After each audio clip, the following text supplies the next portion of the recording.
Assalamu alaikum student mathematics 4024. Welcome to Maths Guru. I hope you all are fine. I am fine too. Alhamdulillah. In this video we will be solving some questions from paper 1. इंशाल्लाह Monday को जो है वो grade 11 वालों का maths का assessment है, तो उसमें मेजॉरिटी टॉपिक्स जो है वो P1 के नॉन कैलकुलेटर है। तो मैंने सोचा थोड़ा सा मैं भी जो है वो कुछ क्वेश्चंस जो है वो निकाल लेता हूँ रैंडमली, और ये ज़्यादातर जो है वो तुम्हारे असेसमेंट के टॉपिक्स के ही हैं।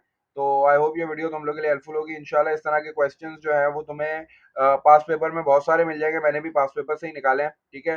और जल्दी से इन क्वेश्चंस को मिलके सॉल्व कर लेते हैं, थोड़ा सा रिवीजन हो जाएगा, ठीक है। चूंकि ये पेपर 1 है तो आपको पता है कि ये नॉन कैलकुलेटर है, और नॉन कैलकुलेटर पेपर जो है ना दिखने में बड़ा आसान होता है, लेकिन जब आप उसको करते हो ना तो फिर आपके सारे बेसिक कॉन्सेप्ट जो है ना वो फिर यूज हो जाते हैं। तो वहां अगर फॉल्ट आ रही होगी तो फिर बड़ा मसला होता है। तो इसलिए कोशिश किया करो कि भाई चूंकि ये विदाउट कैलकुलेटर चीजें है ना, तो सबसे आसान तरीका जो है ना वही पिक करो, ताकि कैलकुलेशन भी ज्यादा ना करनी पड़े और गलती के चांसेस भी कम हो। तो let's just start the first question. पहले क्वेश्चन में हमसे कह रहा है right the number 20,000 in figures. अब देखो 20,000 ये वर्ड्स में लिख दिया है इसने।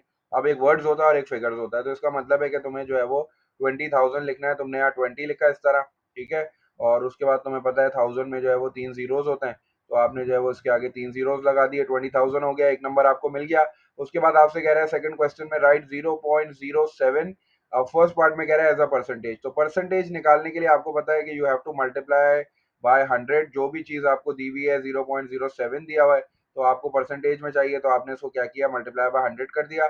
अब 100 से मल्टीप्लाई करने का मतलब क्या है कि आपको सिर्फ डेसिमल शिफ्टिंग करनी है, ठीक है। कुछ बच्चे इसको मल्टीप्लाई करेंगे, डेसिमल को शिफ्ट करेंगे, तो उससे बेहतर ये है कि आसान तरीका है, बस आपको पता है 100 से मल्टीप्लाई करना है। तो 100 से मल्टीप्लाई करना है, मतलब मल्टीप्लाई करने में नंबर बड़ा होता है, तो नंबर बड़ा होने का मतलब है कि आपका डेसिमल जो है वो राइट पे आ रहा है, ठीक है। तो ये दो प्लेसेस यहाँ पे आ जाएगा, तो इसका मतलब है हमारा रिक्वायर्ड आंसर आ जाएगा 7, ठीक है। हमेशा याद रखना जब भी आप मल्टीप्लाई करते हो नंबर बड़ा होता है, जब भी आप डिवाइड करते हो नंबर छोटा होता है। तो ये 0.07 है, नंबर बड़ा होगा, इसलिए मैंने राइट साइड पे शिफ्ट किया है। अगर मैं लेफ्ट साइड पे शिफ्ट करूंगा तो नंबर और छोटा होगा। तो सिंपल सा कॉन्सेप्ट है, 100 से मल्टीप्लाई किया, डेसिमल को दो प्लेसेस शिफ्ट किया, 7% मेरा आंसर आ गया। एज अ फ्रैक्शन कह रहा है सेकंड पार्ट में। एज अ फ्रैक्शन का मतलब है कि सबसे पहले तो मैं इसको ऐसे लिख लेता हूँ। ये लिखा हुआ है मेरे पास 0.07, ठीक है। 0.07 के नीचे कुछ भी नहीं है, तो इसका मतलब है कि 1 है, तो मैंने यहाँ 1 लिख दिया। अब मुझे ये देखना है कि ऊपर जो है वो डेसिमल के बाद दो डिजिट है, तो मैं क्या करूंगा, दो जीरो नीचे लगा दूंगा इस तरह, और मैं ऊपर से जो है वो डेसिमल हटा दूंगा। तो मेरा जो फ्रैक्शन में आंसर आ जाएगा दैट विल बी 7/100, ठीक है। और चूंकि ये जो है वो रिड्यूस नहीं हो रहा और सिंप्लीफाई नहीं हो रहा, तो यही मेरा फाइनल आंसर आ गया। मैंने इसको लिख दिया अपने आंसर स्पेस में। मैंने 0.07 को एज अ फ्रैक्शन लिख लिया, और ये आ गया 7/100। सही है भाई। चलो जल्दी से चलते हैं नेक्स्ट पार्ट पे। नेक्स्ट पार्ट में हमसे कह रहा है स्टैंडर्ड फॉर्म। स्टैंडर्ड फॉर्म का मतलब ये है कि आपको स्टैंडर्ड फॉर्म कैसी होती है। स्टैंडर्ड फॉर्म में यहाँ एक नंबर आता है, ठीक है, उसके बाद मल्टीप्लाई का साइन आता है, और उसके बाद 10 आता है, और उस पर एक पावर आती है। ये स्टैंडर्ड फॉर्म का फॉर्मेट है, ठीक है। तो अब मुझे ये नंबर इसमें लिखना है। जो ए मैंने लिखा है, ए इज बेसिकली अ नंबर। ये क्या होता है, 1 और 1 से बड़ा होता है, 10 से छोटा होता है। तो अब मैं क्या करूंगा, यहाँ देखूंगा 7 है, तो मैंने 7 लिखा है। अब जब मैं 7 लिखूंगा तो फिर वही फॉर्मेट फॉलो करना पड़ेगा। यहाँ मल्टीप्लाई आएगा, 10 आएगा। अब हमें याद है कि भाई हमने डेसिमल को राइट साइड पे मूव किया है ना। 7 बनाने के लिए मैंने डेसिमल को राइट साइड पे मूव किया, और दो साइड मतलब दो डेसिमल प्लेसेस मूव किया है। तो यहाँ मैं फिर चूंकि राइट से मैंने रिड्यूस याद रखा हुआ है कि जब भी राइट पे मूव करता हूँ पावर कम होती है, तो इसका मतलब है कि ये -2 हो जाएगी, नेगेटिव में आ जाएगी पावर। तो मेरा जो स्टैंडर्ड फॉर्म आ जाएगा that will be 7 multiply by 10 to the power -2, या इसको आप 7 एक्सपोनेंशियल -2 भी पढ़ सकते हो। मैंने जो रूल बनाया हुआ है वो ये बनाया हुआ है कि जब भी मैं डेसिमल को राइट पे मूव करता हूँ तो पावर रिड्यूस करता हूँ, मतलब पावर को कम करता हूँ, ठीक है। ओरिजिनली जो है वो इसकी पावर थी 0, ठीक है ना। जब कोई पावर नहीं होती, आपको पता है 10 की पावर 0 1 होता है, तो ओरिजिनली इसकी पावर थी 0। जब मैं राइट पे मूव हुआ तो मैंने दो पावर और रिड्यूस करनी है, तो फिर 0 के बाद दो और रिड्यूस करूंगा तो -2 हो जाएगा, ठीक है। तो ये 7 multiply by 10 to the power -2 हो गया। वरना हमने क्लास में सिंपल सा रूल रखा था। हमने ये देखा था कि अगर हमारा नंबर 1 से छोटा है तो पावर नेगेटिव रहती है, अगर हमारा नंबर 1 से बड़ा है तो पावर पॉजिटिव रहती है। ये हमने एक छोटा सा रूल भी क्लास में बनाया हुआ था। तो जो तुम्हें समझ में आता है, जिस तरह तुम्हें आसानी लगती है, तुम जो है वो इसको कर लो। 1 मार्क का है, बस तुम्हें स्टैंडर्ड फॉर्म में इसको लिखना था, ठीक है। अच्छा अब आ जाओ क्वेश्चन नंबर 3 पे। क्वेश्चन नंबर 3 में कह रहा है write down all the factors of 18, मतलब 18 किस किस के टेबल में आता है। तो 18 जो है वो 1 के टेबल में आता है, 2 9 18 हो गया, उसके बाद 3 6 18 हो गया, ठीक है, और उसके बाद 4 के टेबल में नहीं आता, 5 में नहीं आता, 6 3 ज़ा 18 हो गया। उसके बाद आपके पास 9 के टेबल में आता है, 9 2 ज़ा 18, सही है। और उसके बाद 11 नहीं है, 10 नहीं है, 11 12 13, तो उसके बाद डायरेक्ट जो है वो 18 अपने टेबल में आता है। तो ये जो है सारे के सारे जो है वो 18 के फैक्टर्स हो गए। 1 2 3 4 के टेबल में नहीं आता, 5 के टेबल में नहीं आता, 7 के टेबल में नहीं आता, 8 के टेबल में नहीं आता, ठीक है। तो ये तुम्हारे 2 मार्क्स हो गए। चलो भाई, अब और चलते हैं नीचे। कौन सा क्वेश्चन है हमारे? अच्छा भाई, क्वेश्चन नंबर 4 में हमसे कह रहा है find the value of 10 cube. कह रहा है 10 क्यूब का क्या मतलब है कि मैंने 10 को 3 बार मल्टीप्लाई कर दिया, मतलब 10 मल्टीप्लाई बाय 10 जो है वो 100 हो गया। और जब मैं 100 को 10 से और मल्टीप्लाई करूंगा तो ये 1000 हो जाएगा, ठीक है। तो मैंने जो है वो आंसर स्पेस में लिख दिया। 10 क्यूब मेरे पास कितना हो गया? 1000 हो गया, 3 जीरो आ गए। अच्छा, नेक्स्ट पार्ट में मुझसे कह रहा है कि क्यूब रूट ऑफ 27। अब क्यूब रूट ऑफ 27 3 होता है, ठीक है ना। अब तुम्हें अगर नहीं समझ में आया तो मैं इस तरह करता हूँ कि 27 लिखता हूँ इधर, ठीक है। पहले मैं क्या कर रहा हूँ, क्यूब रूट को मैंने पावर में कन्वर्ट कर दिया, सही है। तो इस पे पावर आ गई 1/3। अब आपको पता है 27 जो है वो 3 का क्यूब है, सही है। तो आपने क्या लिखा अंदर, इस तरह आपने 3 लिखा, इस पे आपने क्यूब लगा दिया, और ब्रैकेट जो है वो बना के 1/3 बाहर लिख दिया। अब ये 3 और 3 कैंसिल आउट हो जाएंगे, ये 3 से 3 कैंसिल हो गया। 3 की पावर 1 कितना होगा? 3 की पावर 1 3 हो गया, तो इसका आंसर डायरेक्ट 3 आ गया। अब ये वर्किंग नहीं भी करोगे तो ये एक्सेप्टेबल है, 3 इसका डायरेक्ट आंसर आ गया। 7 पावर 0 इज ऑलवेज 1, किसी की भी पावर 0 होगी तो आपका आंसर हमेशा 1 आएगा। अच्छा भाई, अब जो नेक्स्ट क्वेश्चन है इसमें हमसे कह रहा है find the value of the reciprocal of 0.25। ठीक है, रेसिप्रोकल का मतलब है कि मुझे इसको मतलब उल्टा कर देना है। जो न्यूमरेटर है वो डिनोमिनेटर में चला जाएगा, जो डिनोमिनेटर है वो न्यूमरेटर में आ जाएगा। तो पहले तो मैं काम करता हूँ कि इसको ना फ्रैक्शन में लिख लेता हूँ। अब ये 0.25 है ना, तो 0.25 का मतलब क्या हो जाएगा? इसके नीचे 1 है, और फिर 2 डेसिमल प्लेस है तो 100 हो जाएगा, तो 25/100 हो जाएगा ये, सही है ना। 25/100 क्या हो गया? 25/100 को थोड़ा सा सिंप्लीफाई कर लेते हैं तो ये हो जाएगा 1/4। तो ये जो है 0.25 बेसिकली 1/4 है। जब मैं इसको रेसिप्रोकल करूंगा तो 4 जो के डिनोमिनेटर में है तो वो न्यूमरेटर में आ जाएगा, और न्यूमरेटर में मेरे पास है 1 तो वो डिनोमिनेटर में चला जाएगा। तो ये 4/1 जो है 4 आंसर हो जाएगा। तो ये जो है मेरा डायरेक्ट आंसर आ गया। नेक्स्ट पार्ट में कह रहा है right these numbers in order starting with the smallest. अब ये सबसे छोटा नंबर सबसे पहले आएगा, ठीक है। उसके लिए मैं क्या कर रहा हूँ, सबको जल्दी जल्दी जो है ना वो डेसिमल में कन्वर्ट करता हूँ, डेसिमल में लिखता हूँ ताकि मुझे आइडिया हो जाए कि जो है सबसे छोटा नंबर कौन सा है। 34% का मतलब है 34/100। 34% का मतलब क्या है? 34/100। तो 34/100 क्या हो जाएगा? 34/100 हो जाएगा 0.34, ठीक है। अच्छा, उसके बाद आ गया पाई। तो पाई की वैल्यू तो तुम्हें पता है 3 अच्छा, पाई की वैल्यू मैंने लिख दी 3.142, सही है। और 1/3 को जब मैं डेसिमल में लिखूंगा तो ये रिकरिंग होगा ना, 0.3333 आएगा, ठीक है। तो इसको मैं जो है वो इस तरह लिख लेता हूँ, 0.33 और डॉट लगा देता हूँ। अच्छा, 3 तो है ही, 3.0 हो गया। और ये क्या हो जाएगा? This will be 0.3। तो अब देखो इसमें सबसे छोटा तुम्हें क्या नजर आ रहा है? 3/10 जो है वो सबसे स्मॉलेस्ट हो गया, ये तो डन हो गया। अच्छा, उसके बाद मैं देख रहा हूँ ये है 0.34 और ये है 0.33, तो उसके बाद आ गया मेरे पास 1/3, ये दूसरे नंबर पे आ गया। अच्छा, उसके बाद मेरे पास आ गया ये तो 3.1 है, और ये 3 है, सही है ना। तो मेरे ख्याल से फिर जो है वो हमारे पास 34% आ रहा है, क्योंकि ये 0.34 हो रहा है। तो ये 34% मैंने जो है वो यहाँ पे लिख लिया। अच्छा, उसके बाद जो है ये है 3, ठीक है। तो ये 3 आ गया, और लास्ट में जो है वो मेरे पास आ गया पाए। तो ये जो है ना मैंने अपना ऑर्डर जो है वो कंप्लीट कर लिया। सबसे स्मॉलेस्ट पहले ये 0.3 हो गया, ये 0.3333, और ये 0.34 हो गया, और ये 3 हो गया, और ये 3.14 हो गया, सही है। तो ये मेरे पास जो है वो ऑर्डर आ गया। और उसके बाद मुझसे कह रहा है कि a film starts at 1935, the film last for 70 minutes, मतलब पूरी जो फिल्म की ड्यूरेशन है वो 70 मिनट्स है। आपसे कह रहा है बताओ किस टाइम पे जो है वो फिल्म जो है वो फिनिश हुई है, सही है। तो अब इसके लिए क्या है? ऐड करना है, ठीक है। ऐड करने के लिए जो है वो मेरे पास मैंने सिंपल वही तरीका रखा हुआ है, मिनट्स को मिनट्स में और आवर्स को आवर्स में ऐड कर देता हूँ।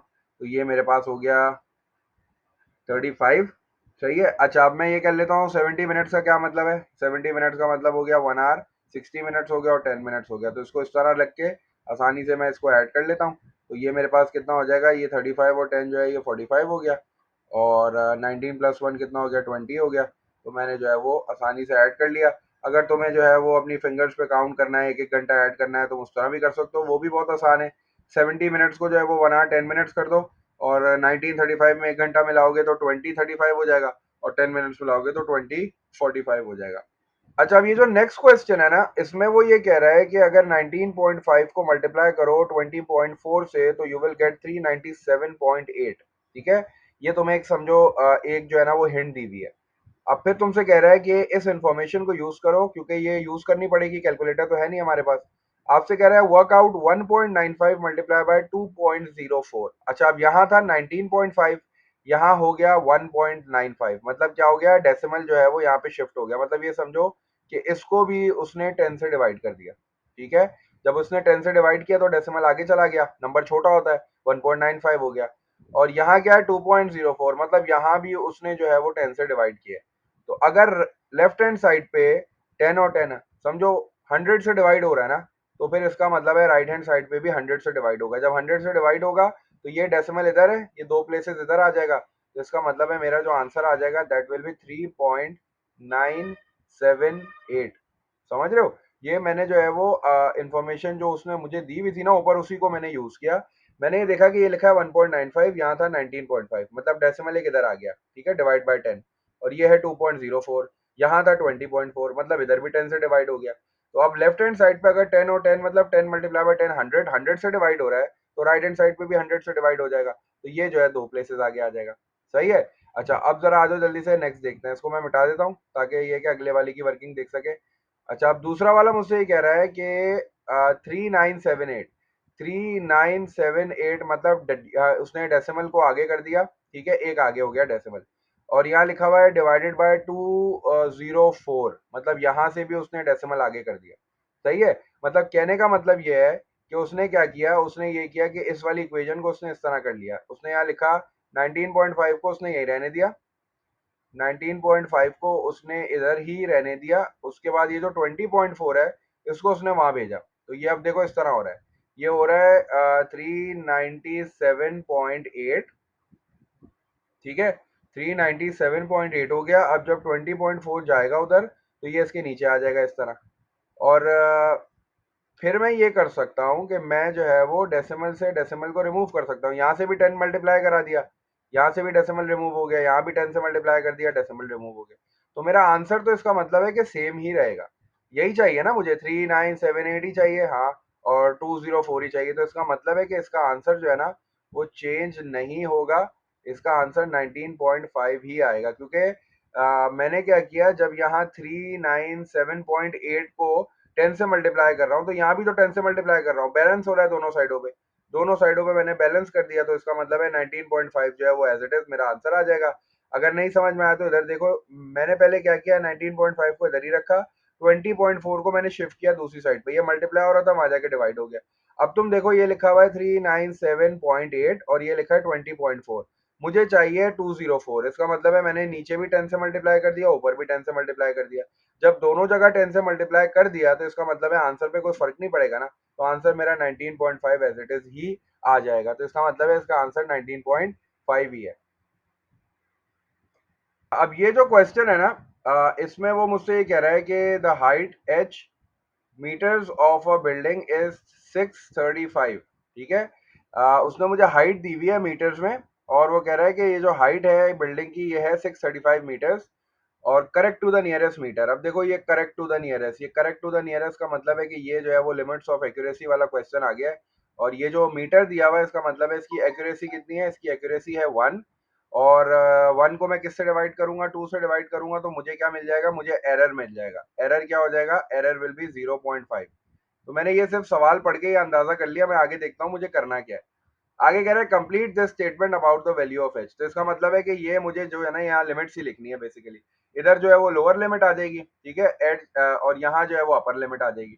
तो अब मुझे क्या करना है, लोअर बाउंड लिखनी है। इधर लोअर बाउंड के लिए क्या करना है, 0.5 मेरा एरर आ गया है, और ये है 635। तो लोअर बाउंड के लिए मैं क्या करता हूँ, 635 में से 0.5 को माइनस कर दूंगा, तो मेरे पास जो आंसर आ जाएगा कितना आ जाएगा, ये आ जाएगा 634.5। ठीक है, जब आप 634.5 में 0.5 ऐड करोगे तो 635 बनेगा ना। और फिर अपर लिमिट में मैं क्या करूंगा, 0.5 ऐड कर दूंगा तो ये आ जाएगा 635.5। सही है। तो अब देखो इसने जो सिंबल्स लगाए ना, इसका मतलब यही है कि तुम्हारी जो वैल्यू है दैट कैन नॉट बी 635.5, वो उससे कम ही होगी। और तुम्हारी वैल्यू जो है वो 634.5 हो सकती है, क्योंकि ये इसकी लोअर लिमिट है। सही है ना। तो ये थोड़ा सा जो है ना वो एरोज जो सिंबल्स बने हुए ना, इससे भी जो है वो क्लियर हो रहा है कि तुम्हारी जो लोअर बाउंड होती है ना, वो तो एक्सेप्टेबल होती है, वो वैल्यू तुम ले सकते हो। लेकिन जो तुम्हारी अपर बाउंड होती है ना, तुम अपर बाउंड नहीं ले सकते, उससे लोअर ही वैल्यू लोगे। तो मैंने क्या किया, बस ये सिंपल सा क्वेश्चन था जिसमें मुझे 2 मार्क्स में ये स्टेटमेंट फिल करनी थी। अच्छा, अब एच की लोअर लिमिट लिखनी थी, यहाँ अपर लिमिट लिखनी थी, मतलब यहाँ लोअर बाउंड लिखनी थी, यहाँ अपर बाउंड लिखनी थी। लोअर बाउंड के लिए मैंने क्या किया, एरर को माइनस कर दिया। अपर बाउंड के लिए मैंने एरर को प्लस कर दिया। तो ये मेरा छोटा सा क्वेश्चन था। ठीक है, कुछ क्वेश्चंस और हैं मेरे पास, इंशाल्लाह मैं कोशिश करता हूँ कि उनको भी तुम्हारे साथ शेयर करूँ। बाकी वो असेसमेंट वाली वीडियो जो है ना, वो भी इंशाल्लाह जो है ना तुम लोगों के साथ शेयर करनी है। तो बस इंशाल्लाह स्टे ट्यून टू मैथ्स गुरु। मैं कोशिश करता हूँ कि तुम लोग के साथ आज ही वो वीडियो शेयर करूँ। जरूर देख लेना उसको अपनी प्रिपरेशन स्टार्ट करने से पहले, और फिर जो है वो अपनी प्रिपरेशन स्टार्ट करना। Wish you guys all the best, until then take care, अल्लाह हाफिज।